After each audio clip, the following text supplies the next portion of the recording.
Hello, my name is Dr. Claire O'Reilly from the University of Sydney Pharmacy School in Sydney, New South Wales, Australia. I am a pharmacy academic and community pharmacist in the pharmacy school. To be recognised as a FIPWiSE Rising Star, particularly for the inaugural year of the awards, I was really honoured, actually. I hadn't really considered myself in the category, and I was nominated by a senior colleague in my pharmacy school, a woman who I admire and look up to as a very successful pharmacy academic. And so to be thought of as fitting this criteria, I think was really humbling.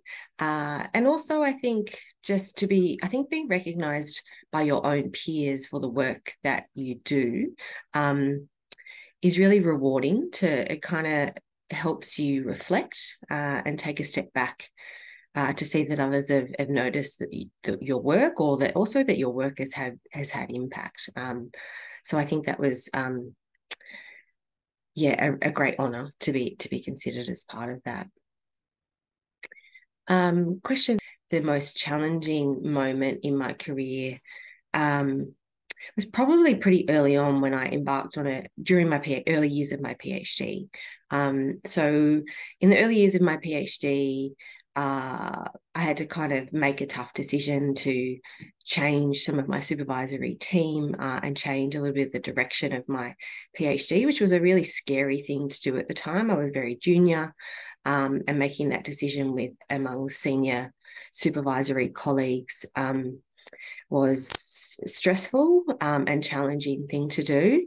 But I'm very glad on reflection that I did that. It helped set up the career path that I wanted. So it was a difficult thing to do at the time, but on reflection, it was the right thing to do. But then I guess more broadly, if I think about combined, I guess my most proud and most challenging moment and something I'm most proud of in my career is most recently I've had the opportunity to co-lead with a colleague in Queensland, in Australia, a large randomised controlled trial, which has been evaluating the role of pharmacists in community pharmacy in supporting people who live with severe and persistent mental illness. So this, I guess my career in pharmacy academia has been leading up to this work over the past 10 years. I'm very passionate about the role of pharmacists in mental health care, both in improving the skills of pharmacy students and pharmacists in that area, as well as developing the evidence base for how pharmacists can contribute to mental health care as part of the broader mental healthcare team. So my work has been leading up to this, and then in the last 3 years, I've had the opportunity to co-lead this large RCT, which was the biggest project that I've been involved with. And it's been wonderful to see the impact that community pharmacists have had on the lives of people living with mental illness in their communities. They've been really rewarding to see the feedback on how much consumers value the support from their pharmacist, which is really what we've been wanting to see. And implementing this trial has been, over the past 3 years, obviously all during COVID, which has been a really challenging time for all of us in the pharmacy profession, whether you be on the front line. I really admire my frontline colleagues in community pharmacy who've been really impacted by this, but also trying to run a trial and trying to educate our students. So academia has been a challenging time for during the pandemic as well. So I'm really proud that we managed to overcome all of the challenges that the pandemic presented us. And we're just wrapping up that trial at the moment, and to see that it was a success has been extremely rewarding. And also, just during that time of implementing that trial, I also was on maternity leave and had a baby. So trying to juggle all of these things and see that I could do it while still trying to juggle all of those aspects of life was really rewarding as well as tiring and challenging at the same time. So that's probably the proudest moment for me. Look, this is something I'm really passionate about in terms of gender equity in the pharmacy profession and women in leadership roles within the pharmacy profession. Early in my career, at quite a young age, only a couple of years out of my original post pharmacy degree. So while I was doing my PhD, I was elected as National Vice President of the Pharmaceutical Society of Australia. So I was very young at the time in quite a senior leadership role. That was very daunting at the time. And I think that was nearly 10 years ago now that it was there was still not very many women in those positions, and I was certainly in the minority, and that was a challenge. It was a challenge to be listened to because I was female and young at the time. So it was a challenge to be listened to, but I'm glad to see that I think things are shifting. In Australia, we've recently had the first female national president of the Pharmaceutical Society here, which is fantastic to see. And she's an amazing woman and role model for our profession. But I reflect at this current time point in my career that I am juggling roles in my academic life while I have two small children, which means that I have not put my hand up for a number of positions at the moment because I need to balance my life at home and my roles in work, and sometimes I think that makes it difficult. So I think we do need to recognise those impacts for women that being a parent can sometimes have. And I know we all say, well, fathers are parents too, but I think that there is still a difference in terms of whether or not they are able to travel more for work or different things like that than the mother is sometimes able to. And so I think those things do impact the number of women who put their hand up, and then perhaps when they're at a stage where they're able to, they might be already behind their male colleagues. So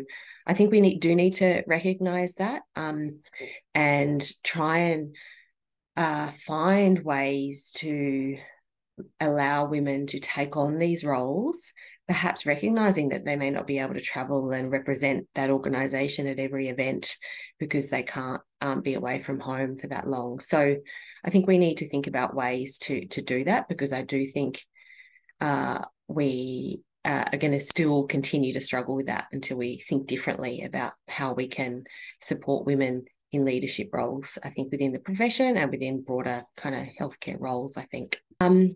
So for me, my passion is certainly in mental health care, and my passion is around supporting pharmacists and pharmacy students to feel comfortable and confident to have conversations around mental health, to support patients in their community and people who might be in crisis using those skills that they have, but also to have pharmacists recognised as part of the mental health care team, to be recognised for their expertise in medicines, recognised for their expertise as healthcare professionals in that broader sense of supporting people who live with mental illness.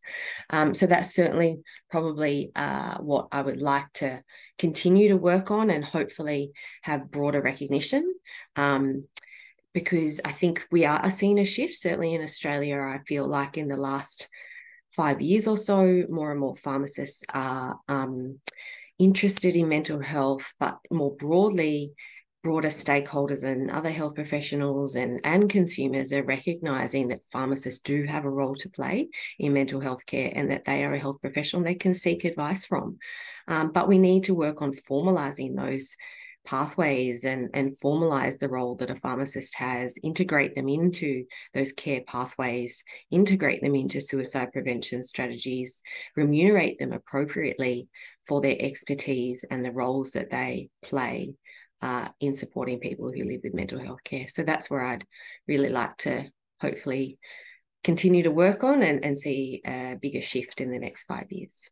I think my piece of advice would be to really kind of grab those opportunities that come your way. So I think early on in my career, if there were suggestions about a role to sit on a committee or to represent someone at something, even if I was busy and I was a bit uncomfortable about that, like could I do it? Was I the right person? Did I have the right skills? All of those feelings that you might have, which are perfectly okay and normal, and I still have those feelings when I might take on new things. I think recognizing that's okay to feel that way and to just try and take that opportunity. And I think often once you are there, you might realize that you do have those skills and you are able to contribute as much as the others that might be around that table. So I think it's recognizing that it's okay to feel a bit uncomfortable, but to try and take those opportunities when they come your way, because you also might be in the early stages of your career and finding out what path you want to take and what things interest you and where your skills best fit. So I think trying to take those opportunities that come your way early on and see where they might lead you, because you never know. I never expected that I would end up firstly in mental health or with a career in academia. I was a community pharmacist and that was my interest. And I thought I would end up buying a pharmacy. Early on, that was my goal. But after a few years, my thinking changed and I decided other things were what interested me and what challenged me. So took those opportunities and career path kind of went from there.